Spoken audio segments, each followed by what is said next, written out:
The biggest mistake I see people making is they don't step back and think, well, what's going to make an interesting story? They don't put themselves in the shoes of the journalist. So there are all these people who are like, hey, well, I just got my new business launched. The world should want to write about this. Everybody, like, I just launched this business. You want to write a story about it. It's like, well, that's not news. People are launching businesses every day. So you have to figure out, like, well, what's the angle on this company that makes it newsworthy? Welcome, everybody. I'm Mark Peter Davis, managing partner of Interplay. I'm on a mission to help entrepreneurs advance society, and this podcast is part of that effort. On today's episode, I chat with Greg Galant, the co-founder and CEO of Muck Rack. Muck Rack is a public relations management platform that helps organizations find the right journalist to pitch. It helps them report on media coverage and prove the value of their work. Now, Greg is a longtime New York startup player. He famously launched the Shorty Awards, where he gave out awards for the best tweets, and this became a super popular event just after the turn of the century. Along the way, he tinkered with a dozen business ideas until Muck Rack finally hit, and that took him to the moon. We talk about Muck Rack, the PR industry, and his wisdom about entrepreneurship. Enjoy. This episode is brought to you by Firon Marketing. Firon Marketing is a full-service marketing firm providing high-quality, cost-effective solutions. They support companies in developing websites, creating content, email marketing, optimizing SEO, and managing ad campaigns on social media, Google, and beyond. What's unique about their approach is that they connect all of the marketing activities together to create a unified conversion loop and generate higher yield for clients. If you're interested in learning more, visit fironmarketing.com. Greg, thanks for being here today, buddy. Thanks for having me on, Mark. Yeah, looking forward to diving in. You mind starting off by giving us an overview of Muck Rack? Sure. Muck Rack is a PR software suite. It's kind of like the system of record for a PR department or a PR agency. And it helps these groups find the right journalists to pitch. So if you want to have your name in the news and figure out, like, who are the right journalists to pitch, it actually has a whole kind of CRM and workflow built in. So you can then send emails to the journalists saying, hey, why don't you write about my new company, track those relationships. Then it'll notify you when a journalist writes about your company, and finally help you build reports so you can show the impact of PR and earned media on your company. And now we started with journalists. Now it's also podcasters like we're on right now. We happen to already know each other, but if not, I might have pitched you on being on this show using finding you through Muck Rack and pitching you that way, and then building reporting on the impact of all those earned media connections too. And when did you start the company? It's been a little bit, right? Yeah, we started in 2009. Originally, it was a free website for journalists. And then being in New York at the time, I kept running into PR people who were like, oh, Muck Rack, that's, I use that all the time to figure out who to pitch. We're like, oh, we could probably we had all these ideas for tools we could build for them. And then we felt it would fit really well into a SaaS model. So we relaunched it as SaaS late 2011. So, pretty much either at our bar mitzvah year, 13 years in is the brand Muck Rack, and over a decade in now is the SaaS platform. Love that. Why did you start this? Because it's a little bit of a seemingly random niche, but it is a classically good internet solution in the sense that you've got a lot of data that's unstructured, and you guys are bringing structure and clarity to it. How'd you land on this concept? Yeah, it was kind of a twisty path to get here. So I'd gotten into social media early on because I started a podcast back in 2005. Back before podcasting was barely even a word. People were calling it RSS with enclosures back then because that was the technology that it used. A lot of people don't even know. You had some big names on your podcast long ago. Yeah, that's right. I got Reid Hoffman. It was like I was interviewing entrepreneurs about how they got started, and now many people do that. But back then, it might have been the first show that did that. So I had Reid Hoffman on back when LinkedIn was 50 employees still. I believe it Wow. was the first podcast he was ever on. And he's telling me about his like wild vision that one day most people would have their resume online, which sounded kind of nutty at the time. And here we are 15 years later. Then I had the founder of Yelp on back when Yelp was under 100 employees. I got John Bogle, the inventor of the index fund and the founder of Vanguard Group on my podcast. And one of the people I had on the podcast was Ev Williams, who is doing a company called Odeo, which itself was a podcasting company. It was a kind of a podcast directory discovery platform. If you've never heard of it, that's because it never worked. He never quite got to product market fit with it. So Ev pivoted to a little side project that he had called Twitter. That led me to sign up for Twitter really early. I'm just at Gregory on Twitter. I didn't even call in a favor. I was just the first person to type in, username Gregory into Twitter. And so I was on that kind of early Twitter bandwagon. I want to add something on that. I have at MPD. I definitely had to call in a favor, but it was still pretty early. And if you get the wrong name, the wrong handle, it's a disaster, right? A lot of people just type in at MPD when they're thinking Metropolitan Police Department. And so I get all these messages about crimes going on and whatever else that I'm tagged in. It's kind of bizarre. But I think you should become like a vigilante superhero and go fight. How do you know I'm not already? Good point. Very, very well hidden.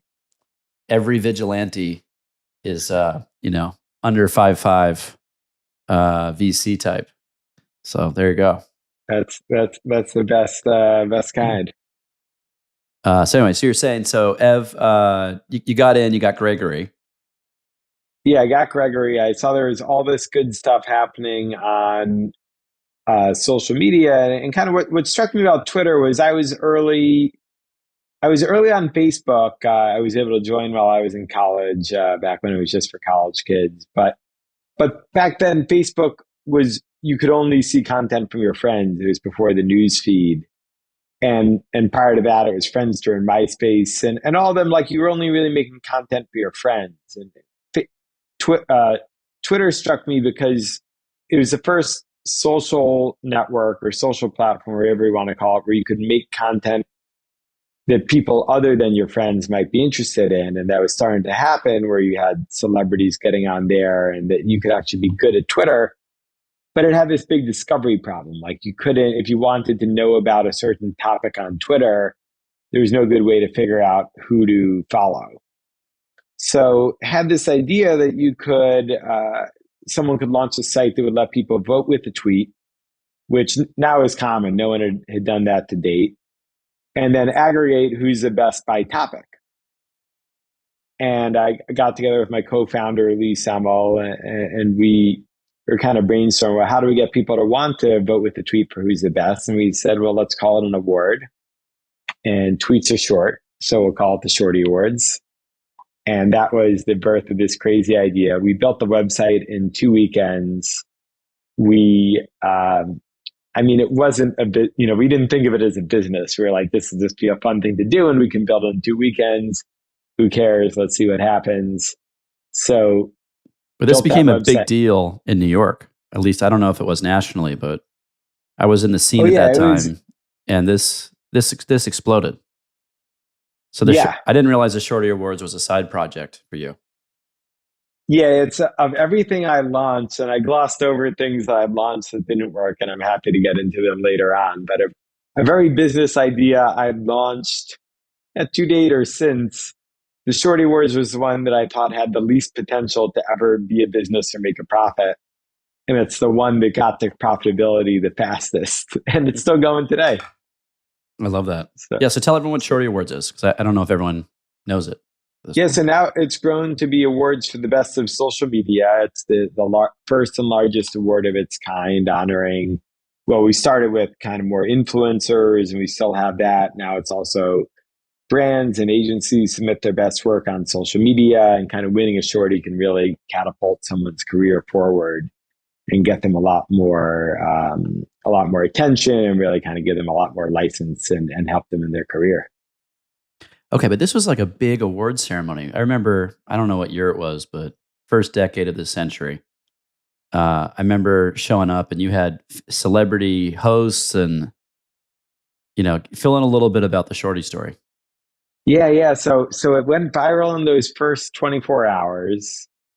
Um, and then kind of had this moment like, oh shit, people are going to want to come to this award show because we launched the site. We didn't say or promise there'd be an actual ceremony because we didn't know if anyone would care. And then when it happened, we're like, oh, this people are going to want to come. We don't have like a background in event production or award shows or anything like that. We didn't have much money. So I was just like scrambling, like, okay, I got to put this thing on. I was like, we've got to do the award show fast because this Twitter fad could end any moment now. So I just announced like, we're going to, like, after it went viral, we just announced like, hey, the show will be 2 months from now. And then just scrambled to put the pieces together and kind of the ignorance. I think the only reason we were able to pull it off is because we had no idea like how hard it is to pull off an event. So like that first venue we found, I did the deal on a handshake with the owner. We did a Galapagos Art Space in Dumbo, Brooklyn, back before Dumbo, Brooklyn was a place anyone wanted to set foot. Um, and I did the deal I did that on a handshake. And now looking back, knowing that like we do 50-page event contracts and have insurance writers and all this stuff, I'm just like, that's insane. I can't believe Yeah. we did it. I would never do that now, but we didn't know any better and it worked. So, sometimes you get lucky. I wouldn't advise doing it, but it was just that kind of thing. We had Wall Street Journal, New York Times, BBC all covered the Shorty Awards in 24 hours of launch. I DM'd like at the time there weren't all that many celebrities on Twitter, so it was notable who was there. So I DM'd both Shaq and MC Hammer and got them both to participate, all by direct message. I got Gary Vaynerchuk there back when he was just a Wine Library guy. One of the craziest parts about it, so our office at the time was in Dumbo, Brooklyn.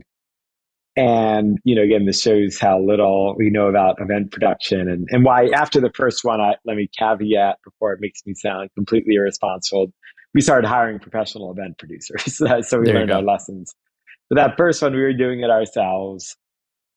So I go to print out the script. First copy comes out. I'm like, okay, let me print out the second copy. Ran out of ink.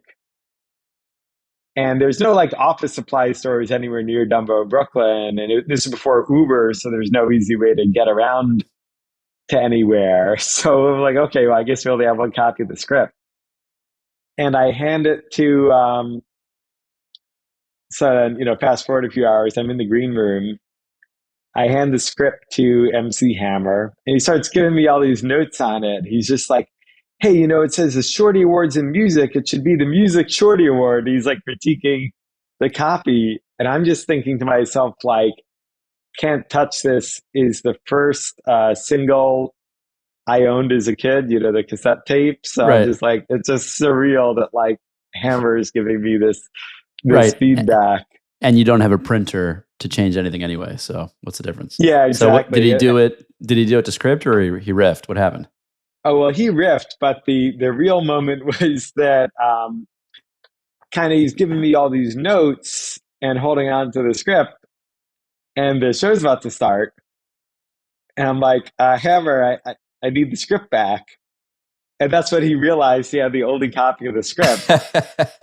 And he just looked kind of mortified, but he was very gracious and handed it back. I've since learned best practice is you print out a copy of everyone's section and you just give it to them to keep and memorize before they go up there. But it was just, completely slapdash. But, it was like the expectations then, because Twitter was so new, that first year we could get away with all that. And I'm just lucky it didn't turn into like Fire Festival. When I watched that, this was long before the Fire Festival. When I watched that documentary, I was like, oh shit, that could have easily been us. Okay. So, but how did you get from Shorty Awards to Muck Rack? Because there's a bridge there, right? Yeah, I mean, what struck me at the Shorty Awards was how quickly we got press. So when I launched things previously, like when I was working in podcasting, it was always really hard to get the media to pay attention to something new. I'm sure you know with your portfolio companies, like it's hard to get press attention. And with the Shorty Awards, it just landed on us. It was all the big outlets were reaching out to us to cover it. We had a lot of these kind of like early journalists who were like big on social back then, like Brian Stelter, who at the time was still at the New York Times and has since gone on to being a CNN anchor, and a lot of these kind of early Twitter journalists. So kind of got this front row seat to seeing like how journalists specifically were using Twitter in a big way to figure out what to cover, what to write about, and thought there's still no way to find it. And it was funny, everyone was questioning kind of Twitter's credibility back then, in that, like, how can you trust that anything on Twitter is real at all? And I thought, like, well, if you trust the New York Times or the Wall Street Journal or any publication, like, why shouldn't you want to pay attention to what their journalists are saying on social?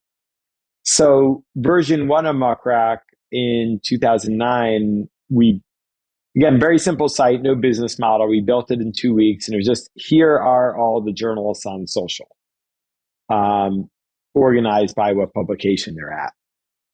Launched it.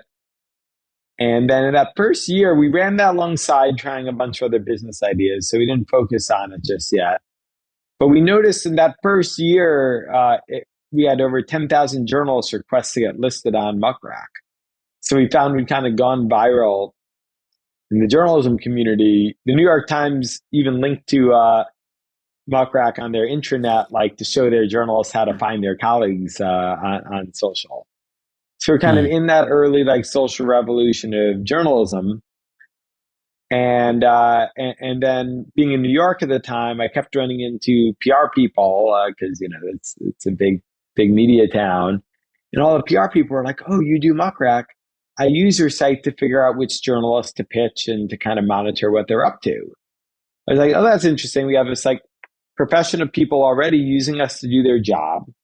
We had all these ideas for software tools we could build on top of the data that we had."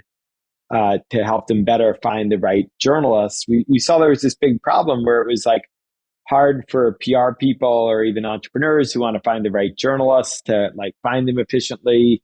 And the journalists were getting all this spam because all the legacy tools didn't have good targeting ability as far as we could tell. So we thought like, hey, here's a great opportunity. And I'd also got to witness a lot of my friends start, this is before even people were saying SaaS a lot, but just the idea of like subscription sites, where you pay in a reoccurring manner to access online software. And I was always into all of those models because the Shorty Awards, it was always profitable, but we could never predict how much revenue we'd get. So I always had these kind of sleepless nights of, hey, what if we don't land these deals this year? We could lose money, and it was hard to grow it because we ended up growing it just fine, but it was challenging because we couldn't predict the revenue, so it was hard to hire people around it and all that. Versus with SaaS, I was like, oh, if I knew exactly how much money I was going to make every month, or at least be able to predict it with 95% accuracy, I could reinvest and keep growing. So got kind of really excited both about the problem that we could solve and the business model that we could have, and that led us to relaunch it as a SaaS application in I believe December 2011. Recurring revenue is really a godsend. Just to put an exclamation point on what you're saying, it makes it a lot easier to manage a business. You're talking about Muckrack. You've talked about your kind of initial feature set, which got you in motion on this. What does the software do now? I mean, you're 10 years later in development. I know you had a long roadmap ahead of you when you started it. What's the scope? So probably 95% of what's there now in Muckrack didn't exist when we launched it. But it still serves the same customer base, and we still have a lot of customers from that very first cohort from 2011. And kind of it started really as this like point solution to find the right journals to pitch. And then as we talked to our customers, they were like, hey, we love your software, but we also need to track those relationships with journalists. We need to monitor the news. We need to build reports for management and a whole host of other things. So we kept building, and we've now made it into this kind of system of record for the PR department. So kind of by analogy, like how a sales team's going to run all their processes through a CRM like Salesforce or HubSpot, or your HR team, when it comes to recruiting, is going to use an applicant tracking system like Greenhouse or iCIMS. The PR department, they've never really had a system of record software. We have legacy competitors that have been more historically like research tools that they use, but they've never had like kind of a full kind of system of record that they can track all their relationships with journalists, have workflows, and then see the relationship between who they pitched and all the relationships they built, and then the outputs of how much press they got and how that press drove the needle for them. So that's really what we're working on now in our next evolution, and we see the big opportunity in. And I assume you guys are kind of the big fish in the PR world, or it seems like everyone's on this platform. Is that the right way to think about it? Yeah, we are the fastest growing at scale. We have some legacy competitors, one of which was started as a book in the 1800s, that are still, bigger than us by head count and absolute revenue, just because it takes a while to grow. But we grew 75% last year. We're just about to cross the 200 person mark. So it's been, we're kind of taking that mantle. And I think if you just find a PR person and ask them like, hey, what's the best PR platform to be on, most of the time, you're going to hear our name said. That's awesome. What's success for you in this venture? I mean, you've been tinkering as an entrepreneur for a long time. What gets you out of bed? The definition of success always changes as we go, but there are constants to it. So, I mean, to me, what's really fun is just getting to build software, solve customers' problems. That's something that's no different than when we started. As we've gotten to scale, though, a lot more of kind of how I define success is about because when we started, it was my co-founder and I. So we bootstrapped the whole thing. So it wasn't like one of these companies where we had 20 people working on a pre-launch. So right. At the very beginning, we weren't thinking like, oh, let's make it a great place to work. It's just like, well, it's just the two of us and we're having fun building the software. But now that's become a big part of it. We were early to the remote first movement where pre-COVID, we had an office in New York, but only half the company was in the New York area. And even for the New Yorkers, we never forced them to come in, and average day, less than half the people would come to the office. And then early on, in the pandemic, we just said, okay, we're going to be fully remote.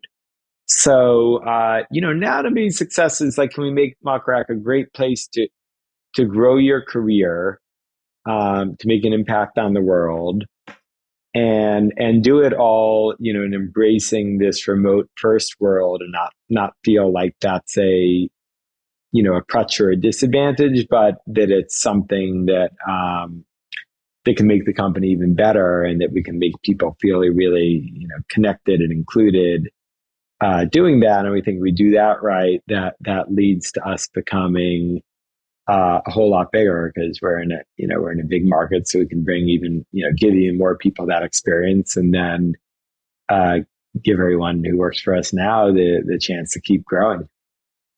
It's the kind of answer from someone who keeps going, right? The people who are answering money, once they make their money, there's not a lot left, right? But for a lot of entrepreneur types, the fear of not having money is the stick. And once those folks get a payday, there's still a carrot there. So they might not be stressed, but there's reason to play, reason to have impact, reason to get out of bed. Someone really smart in my life recently said, work is a luxury good, which I thought was super insightful, because I think we all have this idea that you want to retire. And when you retire, I think that harkens back to a day when people had terrible commutes and they were doing their job by paper, and corporate culture was crappy, and they never changed jobs. But now in this age where you can sit at home by the pool for 20, 30 hours a week in your later years and use your mind and have purpose, it's really a luxury item. So it's, when I hear you talking about this, it reminds me we're going to be on the show talking again in another 15 years about the next thing you built. Now, you mentioned something earlier. You said you bootstrap the whole thing. Tell me about the pros and cons of that. I've built companies that have been venture backed. I built companies that we bootstrapped. No correlation with success by model for me. But it's a different game. How did you feel about the bootstrap approach? Do you recommend it to others? When to do it, when not to? Yeah, I love the bootstrapping approach. I'll get to when to do it and when not to. I think that's important. I'm not like there's some people who are religious about it. Like, hey, you should always raise venture and get to market fast. And some people who are like, oh, taking on any kind of money is debt, and it's what ruins society. But before I get to that, I'll answer your first question with the pros and cons. I mean, let me start with the cons. You have no money, so first years are rough. We didn't pay ourselves for a while, and there were many years where I could pay myself, I was making way less than all my friends of my same age. And I'm not even saying that I had super successful friends, just that I was making way little money, especially living in New York City at the time. My tips though is between Joe's Pizza and Mamoon's Falafel, I was able to eat really cheaply. I also recommend networking with as many VCs as possible, because they'll usually pay for lunch or dinner, which is another good way. Great hack. Exactly. Yeah. I always got a venture funded without giving up any equity. So, I mean, that's a big con. You don't have money, and seriously too, not just, for yourself, but there were, I would say until you get to like a few million in revenue, at least in our experience, at least in my experience, it's like, you're always like, oh man, if I had an extra 100K, I know exactly what to do with it. And then every time the revenue grew, it's like, well, we need to hire these 5 positions. So we're going to fight about, which of these 5 do we hire? And it's so hard to be like, oh, do we hire that programmer we desperately need, or the first marketing person, or, a bookkeeper so that I'm not spending 3 days a week reconciling the books. So that's the struggle of bootstrapping, is just like those, it's like until you get to a few million in revenue, it's always that battle. And then we get to the pros though, which is, you own the whole thing, or you and your co-founders do, which, is pretty awesome. And like people, I think a lot of times people, especially like if you're just in the venture capital bubble ecosystem, people kind of downplay like the pernicious effects of dilution, which is, you take that first round when you're tiny and you go 20 or 30%. But then once you're on that VC treadmill, they're like, you're being pushed to always spend more than you're making. So you have to keep doing more rounds. So it's like, you're not just, I know there are some new models now where you don't have to do this, but the traditional VC model is like, the second you take that first round, they're both pushing you to spend as much as possible to grow fast. And they want you to take another round so that, they can market to market and show that they have a success, that they, their Series A investment now got a Series B. So you're signing up where, the founders are all going to get diluted to this minority position of the company. And there's a lot of middle outcomes where the effect of that can be huge. Like if you grow a company, and you see this all the time, like company might sell for 50 million, but then you find out, hey, they raised 60 million in venture capital, or even maybe they raised 25 million in venture capital, but because of preferences and all these terms in there, the vast majority go to the VCs, and the founders, despite selling a company for 50 million, which should be this, life-changing outcome, don't make a lot of money, or maybe don't make any money, along with, the employees and all that. Versus, I know people who bootstrap companies and they sell it for $10 million, and they make more money than the VC-backed company that sells for 50 or 100 million. So there's, that ownership, which is huge.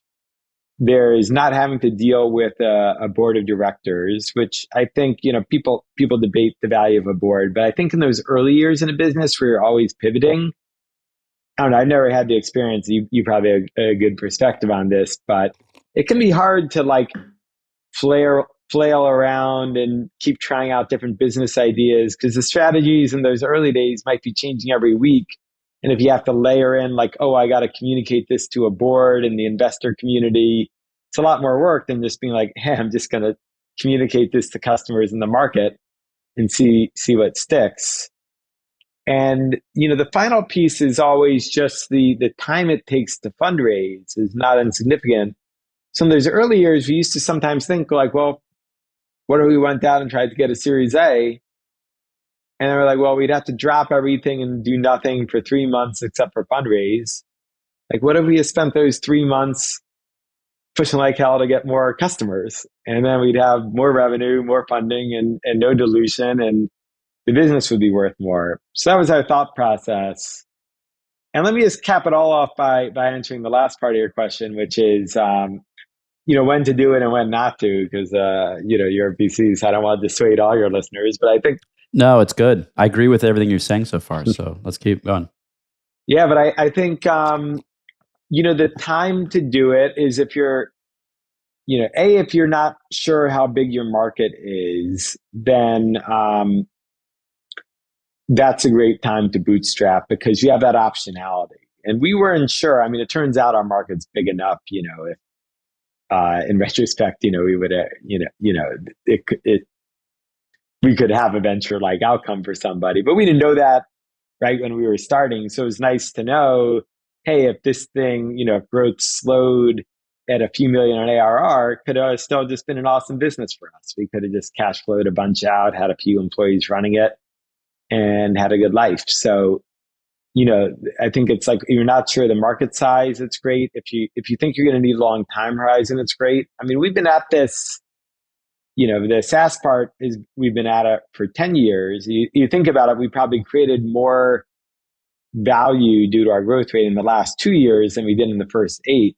But if we'd raised venture at the beginning, it'd have been unlikely we'd have found a venture capitalist patient enough to wait 10 years, largely just due to their fund structure and all the structural dynamics. So, I think, if you want time horizon, flexibility, you're not sure the market, how big the market is and how big the business could be, those are great reasons to bootstrap.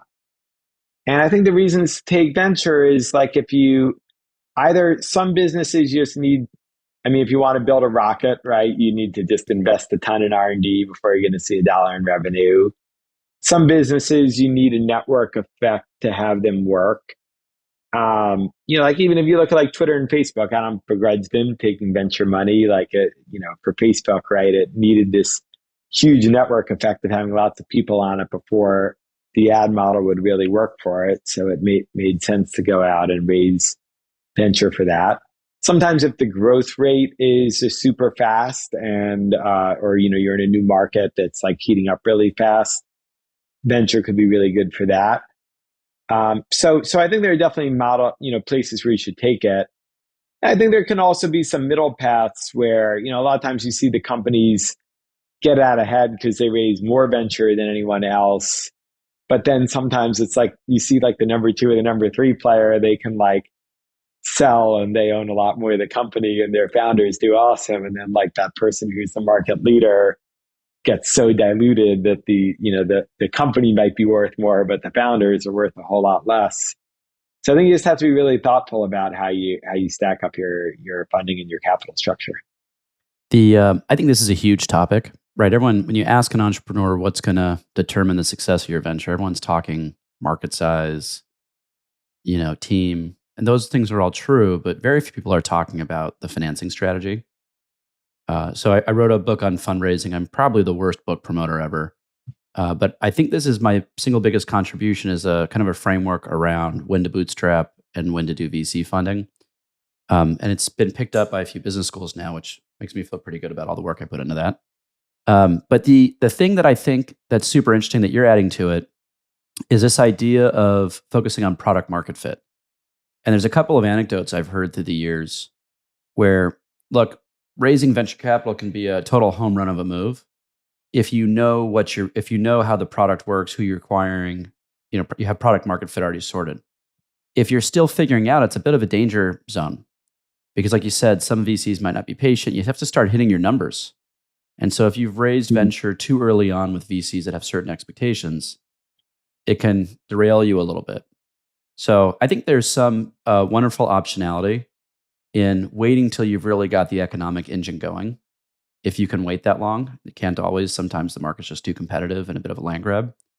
And if you get that optionality, then deciding if you want to grow faster or not, I think there's real choices there. My experience, having been a founder of both venture-backed and not venture-backed bootstrap companies, is that venture usually cuts 2 to 3 years out of the cycle of the growth rate. But if you need 2 to 3 years to really entrench product market fit, that can be a liability. And so there's a company in our portfolio that's really successful. And the story of the founder when they pitched us, it's really cool. They had started this business in college, and there were 3 other companies doing the same thing. And they all got venture funded, and he was the only one that couldn't raise capital. And so they went guns blazing into the market, spending all this money, and went really fast. But they went so fast, they never really found full product market fit. He went slow and found it, ended up acquiring all of their assets as they fell apart one by one, and is now, unicorn. So he ended up having the long road ended up being the right road in that market. It's not always the case, though. That's awesome. Yeah, time horizon matters so much. I love what you say about product market fit. I think it's both, you have the luxury to find it, but you also don't have any other option, because when you're venture backed, you can spend a lot of time just thinking about, how do I make my investors happy? And if the investors love the strategy I show them, then maybe I'm on the right course, and maybe you're kind of ignoring the fact that customers don't really care. But if you're bootstrapped and you're reliant on those customers to pay you money, you're gonna have to find product market fit, or it's all gonna unravel pretty quickly. So it's kind of goes the grindstone. Yeah, and that's a good thing, because then you go spend time on another project, which might be better use of your time. Well said. Sometimes failure is the best outcome for folks. Save the time. I do want to pick your brain on a couple of other topics. We've got a PR SaaS whiz in the room. How should entrepreneurs, folks out there, think about leveraging PR? What role does it play? When should people engage it? What are the strategies for making PR work for creating value for a company? Yeah, PR and earned media in general, or whatever you want to call it. Getting someone to write about you or interview you where you're not paying them. It's super powerful, both because it carries more credibility, because people know you're not being paid to do it, and it's free. So especially if you're bootstrapping, like, you're not paying for it, especially in this time where paid media is getting less effective online, or direct response anyhow, where the death of the cookie, and you can see it in Facebook's numbers. Like, it's harder to spend money to acquire users now. I think it can be super powerful, but I think the most important thing is you first step back and have to ask yourself, what's your goal? Because there can be many things to accomplish with PR. Sometimes it might be to acquire customers. That's not I wouldn't even say that's the most common use of PR, but for some businesses, getting PR is a great way to acquire customers. Actually, Airbnb, Bill Gurley had a great tweet storm about how PR was one of Airbnb's biggest ways to attract customers and hosts, because nobody was Googling for, like, how do I rent a house from a stranger in a city I've never been to? So they couldn't do direct response. They had to go out there to the market and say, hey, there's this crazy new way to stay somewhere. And it made for a really good story. It was novel. It was unique, kind of captured people's wanderlust imaginations. So, for them, it was this very capital efficient way to get the news out there about them. Another big part of it is just for credibility. So sometimes maybe you are doing direct response advertising, but when people get to your website, they're like, I've never heard of this company before. But if you can point to and say, hey, look, we were just written about in the New York Times or the Wall Street Journal, that's a way to show like we're for real, that this company really matters. It's kind of a seal of endorsement. And sometimes it might be a very specific business outcome that you want to drive. Like if you're raising money, you should be doing, PR at a place that all the potential investors you want to read so that, they're reading about you. So then when you email them, they're like, oh, I've heard of that company. I want to go engage with them. Or if you need distributors and there's trade publications or podcasts that these distributors listen to, seeding the market that way and building credibility to that specific audience can really matter. So first, it's just super important to like figure out like what your goal is with the PR before going out and trying to get it, which is a surprising number. It sounds obvious, but surprising number of entrepreneurs who come to me and ask software, it's like, how do I get in the press? It's like, slow down. What do you want to accomplish with PR? And then we can come with the rest of the strategy. When doesn't it work? I think when PR doesn't work is when you don't have the biggest mistake I see people making is they don't step back and think, well, what's going to make an interesting story? They don't put themselves in the shoes of the journalist. So there are all these people who are like, hey, well, I just got my new business launched. The world should want to write about this. Everybody, like, I just launched this business. You want to write a story about it? Like, well, that's not news. People are launching businesses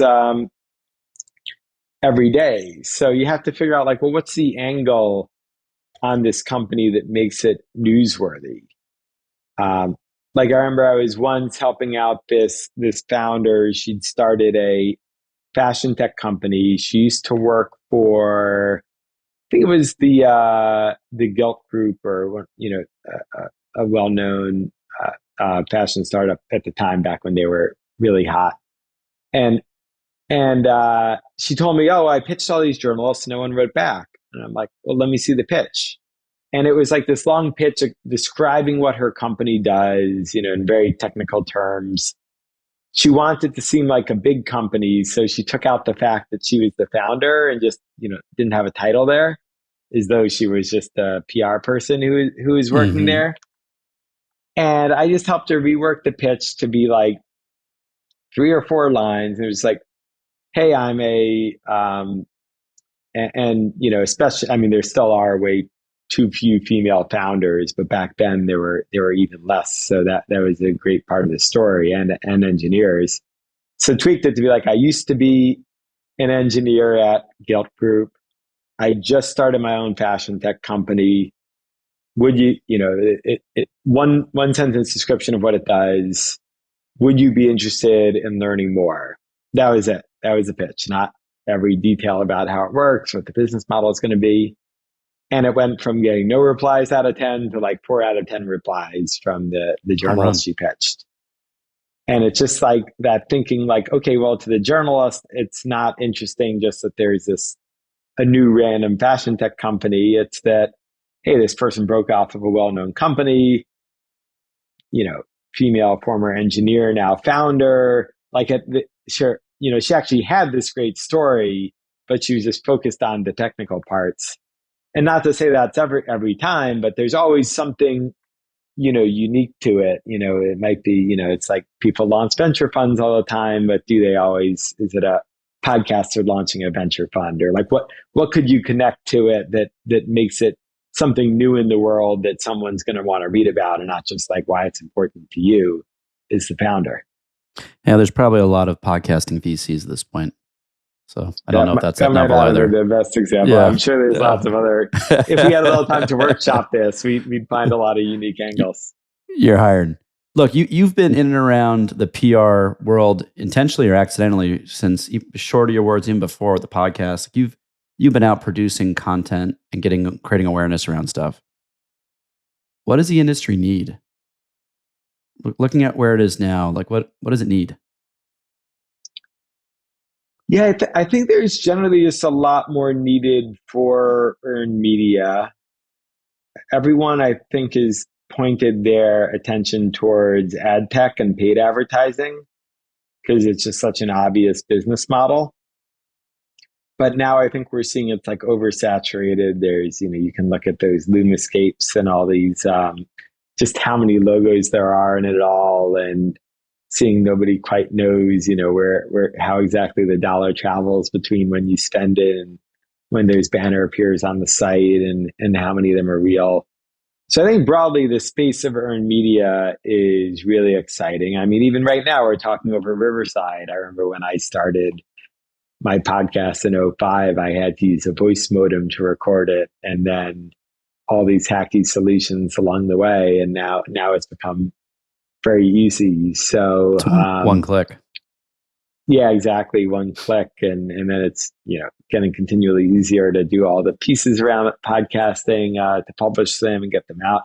Not saying it's easy because I know your producer is working really hard on this. But I think in general, where I'd point people is just like this whole world of earned media, be it PR, podcasting, newsletters, like there's just a lot of opportunity here to help companies connect with the right people to tell their stories and even to tell their own stories, as many do on podcasts.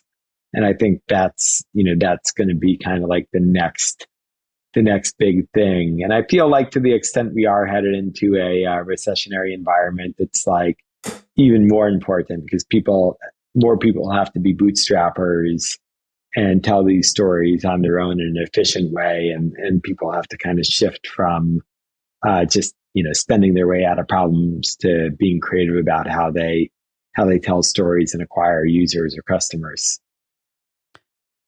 Greg, what I love about your story in particular is as I was hearing you talk about um, Muck Rack, the Shorty Awards, everything before, it's like you never really started a company. You just kept tinkering with projects. And then when the market pulled something and created demand, you built a business around it. Is that the right way to think about entrepreneurship? How should people what insight should people take from that approach that worked for you? Yeah, I think that's a good takeaway. And again, I'd caveat it with my approach was, hey, if you can launch something on the cheap, don't think too much about it before you launch it.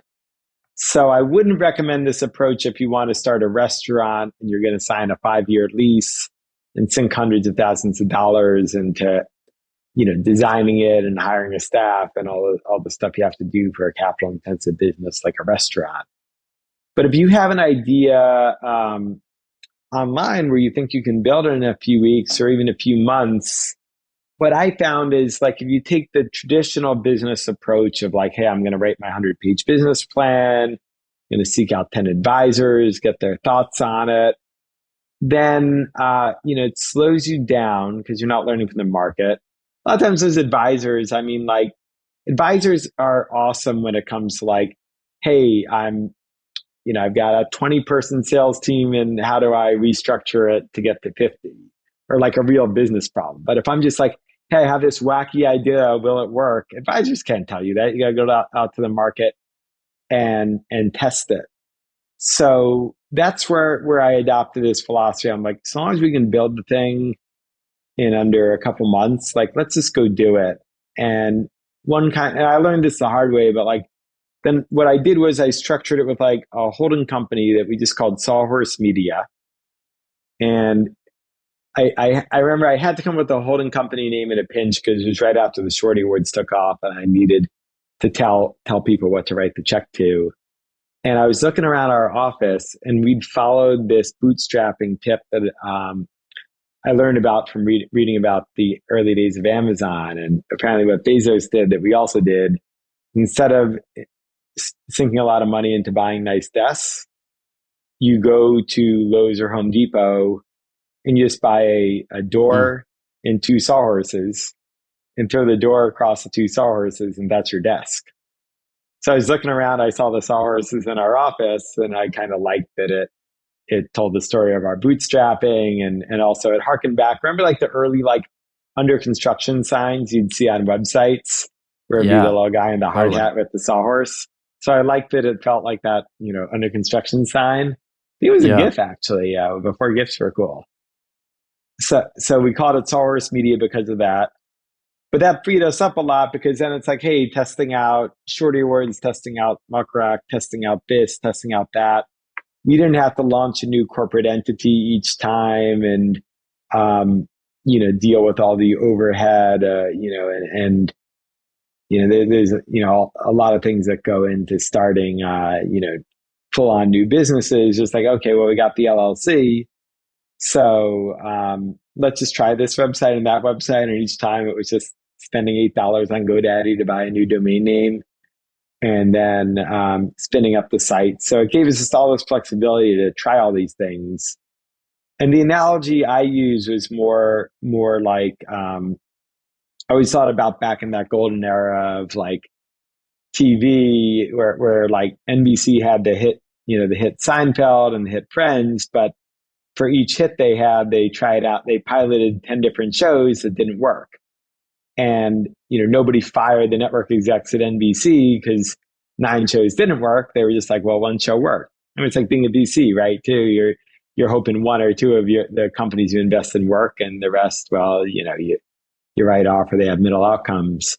So I thought, so I kind of try to apply that to as the entrepreneur, where it's like, well, how can I give myself as many at-bats as possible to figure out what's going to strike fire and just learn more quickly what's going to be out there versus just, picking one idea, falling in love with it and spending 5 years slogging it out to see if it'll work.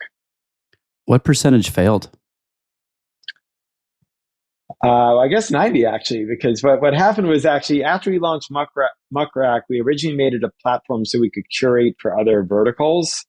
So we launched Giant Red Carpet, a celebrity aggregator. We launched Venture Maven, a site we could find all the VCs on social in one place. We launched the Pet Feed, where you could see all the pets on social media at the time. So we launched 10 sites like that. Then we launched something called the Nestorius. It was the first ever Twitter list aggregator. And we actually licensed out our platform too to like American Express and Condé Nast. We made some money from that. But I was looking around at all of them and none of them felt scalable. And then I just saw Muckrack over there in the corner, kind of neglected, where it had this like really obvious use case and loyal audience. And that really like, okay, let's go and double down on that. I should also mention, like, prior to all that, when I was doing my podcast, I'd also launched a podcast ad network back in 2005. We built the first ever dynamic ad insertion for podcasts. So, in retrospect to that one, we were 10 years too early to the market because people launched that exact same business in 2015 and did great. But that one was just way too early.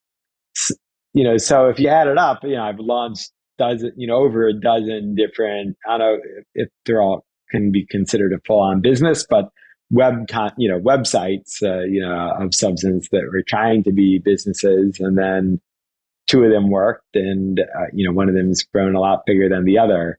But I would never predicted this one, the one that worked.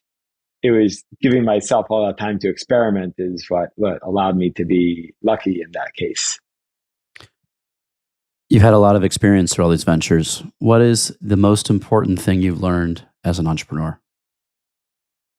It's that you always have to be adapting and learning and have humility, both because in the idea discovery phase, like I just described, you're going to have lots of failures along the way, no matter how smart you are.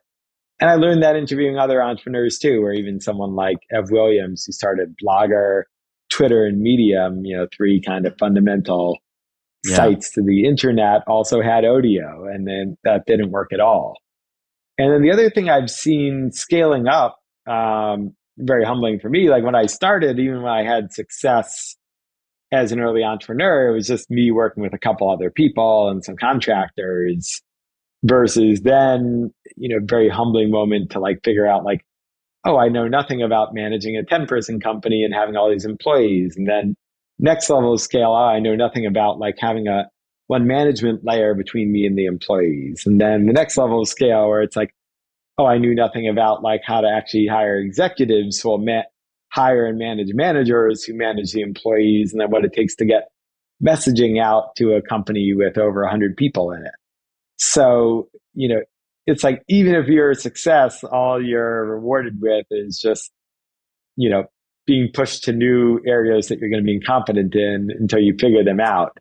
So you just have to kind of brace yourself for that and accept that, like, even success as an entrepreneur, growth as an entrepreneur means more humbling moments and more areas where you're going to have to keep learning and figuring it out. Greg, thanks for being on today. Really appreciate all the wisdom you've shared. My pleasure, Mark. Thanks for having me on, and thanks for doing this. It's great to see you giving out more resources for other entrepreneurs out there. Amen.